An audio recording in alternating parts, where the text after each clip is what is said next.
আল কারিয়া শব্দের অর্থ হচ্ছে বিকট আওয়াজ। আল কারিয়া মানে কি? কথা বলেন, আরো জোরে বলেন। বিকট আওয়াজ। এই বিকট আওয়াজটা তৈরি করার জন্য আল্লাহ তাআলা একজন ফেরেশতা তৈরি করেছেন, যার নাম হচ্ছে ইসরাফিল। নাম কি? আমাদের মধ্যে অনেকের নাম কিন্তু আমরা ইসরাফিল রাখি, তাই না? ইসরাফিল আছে না নাই? আজরাইল কিন্তু রাখে না, কেউ ডরে। কেন রাখে না?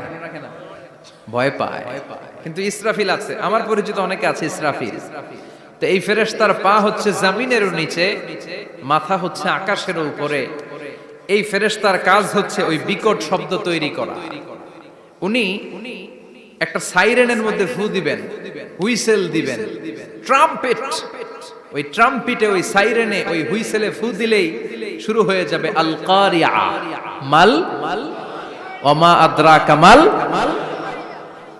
এই ফেরেশতার দায়িত্বই হচ্ছে ওই বাঁশির মধ্যে ফু দেয়া। হুইসেল, সাইরেন, ট্রাম্পিট, আরবিতে এটাকে বলা হয় আসসুর। ইদা নুফিখা ফিস সূরি নাফখা ওয়াহিদা, যখন তিনি ওই সিংহে একটা ফু দিবেন সব লন্ডভন্ড হয়ে যাবে, কিচ্ছু খুঁজে পাওয়া যাবে না। আল্লাহ ওনাকে তৈরি করেছেন শুধু এই হুইসেলের মধ্যে, বাঁশির মধ্যে 3টা ফু দেওয়ার জন্য। কয়টা?